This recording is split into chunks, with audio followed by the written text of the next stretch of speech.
Hey y'all, we're out in the garage here briefly. Just doing gonna do a little test. Me and Rich took a little road trip on Saturday. The Saturday here before your Super Bowl Sunday, and we actually went from Racing Roseville from Detroit all the way past Putnam Park racetrack on I-70 to a little town called Brazil. To meet our buddy Tom. How you doing, Tom? If you're looking in, thanks for the deal. Tom sold us a miniature lathe. I told you we were gonna get a lathe. We weren't gonna buy. I know you all probably thought we were gonna buy a great big old machine. You know me by now. I'm cheap, right? We're all over Facebook Marketplace. Looked at a whole bunch of different things, but this really is really cool. It's a Craftsman. Tom listed it as a 109. It has these. I guess what he called treadmill motors, right? They put these gears on. They got little belt drives. So the whole old system of gearing and all that is gone, right? And so he bought it on eBay. Already had these setups. They got forward and reverse. You can adjust the speed of the spindle here. Forward reverse, you got left and right, or forward and reverse, and then speed of the feed as well. The little mounting nib or whatever on this cast aluminum stuff, it was just one little screw holding it on, and it broke off. So I wanted to show you this now because I am going to RPM this thing out. Okay, I saw it; it was really cool. I really liked this stuff here. For what we're going to do with go-kart stuff, it's just big enough to be able to turn some heads and be able to make all the little doodads we'd want to make for go-karts, right? Not too big, not too small. We're going to call Metal Mart and order us a 1/4-inch steel plate, probably 2 foot by 3 foot or whatever this is length is, but double the width. We'll end up bolting these right down. I don't like how loose this stuff is. We'll probably come up with new tubes with threaded, what do you call those things? Flanges, right? With iron pipe, threaded iron pipe, and everything will be good and solid. We'll make mounts for this here to mount it. We'll rework these mounts too. We don't like any of that stuff.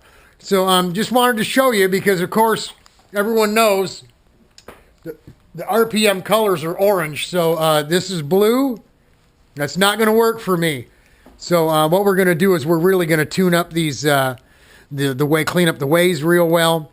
We're going to get rid of the black and make everything chrome or either brushed aluminum or just raw metal. And then everything that's blue is going to be orange. We might even get crazy with making some nice little covers or shrouds to hide everything and cover everything up. But that's it. Me and Rich, 800 miles. We were gone 14 hours from the time we left to the time we got back, all on Saturday.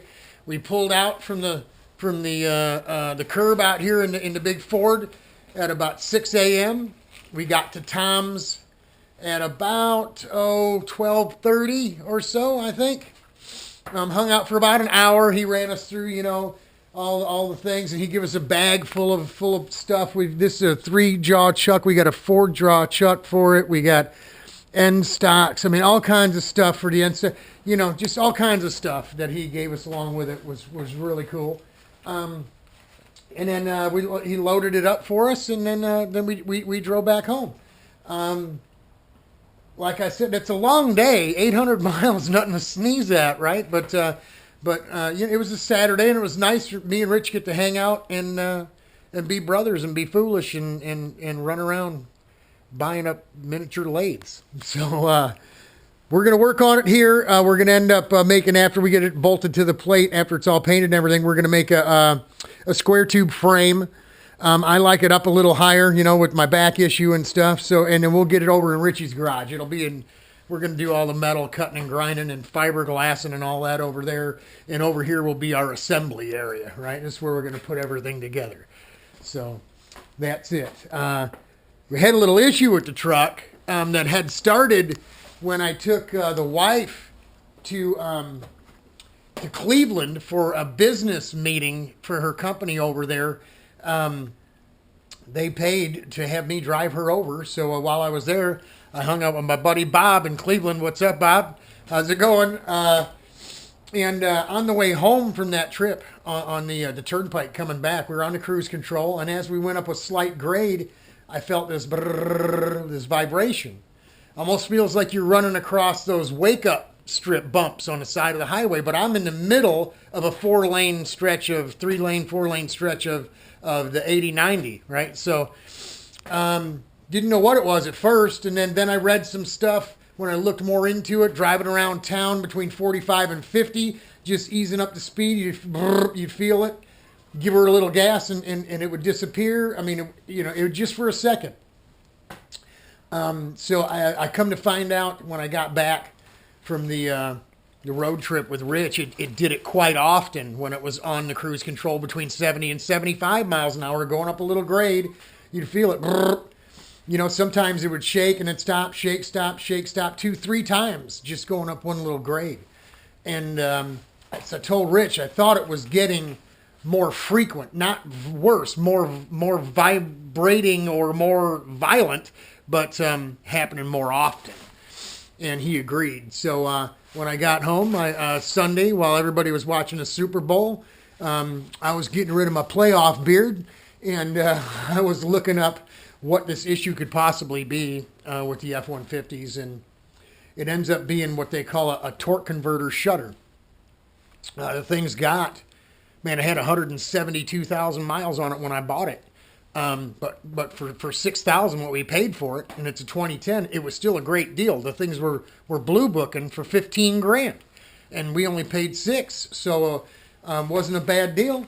We're up to about 182,000 now, which we don't put a ton of miles on these things, driving around town and what have you. But it was time, I guess, to look into it. So I went and looked on the internet, and I found this stuff.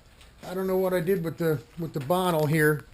A little bottle of it's called Instant Shutter Fix or something. What did I do with the bottle? Oh, it's right here. Here we go. It's Lube Guard Instant Shutter Fix. I got it at O'Reilly's Auto Parts. It was $9 and change. I figured for $10, what do you got to lose, right? Had the kid at the O'Reilly's cut the top off. I went out, I popped the hood, and there's no dipstick on this truck. So the transmission literally it's a sealed transmission where the dipstick would go in, is a big hex-shaped plug. Inside is a little dipstick. It's a forever transmission fluid. They put the fluid in at the factory when they make it, and you'll never need to change it. It should last a lifetime in a truck. Some people change it. Some people, if they have problems, they look into it. But I didn't. I just checked the level, made sure it was full, and then I squeezed the 2-ounce container of that stuff in. Every video I watched on YouTube of guys using that stuff said it solved their problem. So if it fixes the issue for $10, we're in. If not, hey, whatever. But I'll let you know what goes on with that, and we'll keep you informed with the lathe. And I got everything I need, kingpins and washers. We're going to get this thing going here shortly too. But I got to get this going first. It's driving me nuts. I'm going to need to get this up and running. So we'll end up going back and forth. But hey, can never have too many projects at the same time, right? That's it, y'all. Well, I'll keep you informed of what happens with the old truckster. This thing's pretty cool, isn't it? It's a lot smaller than I thought it looked from Facebook, but we're going to have fun with it. Talk to y'all.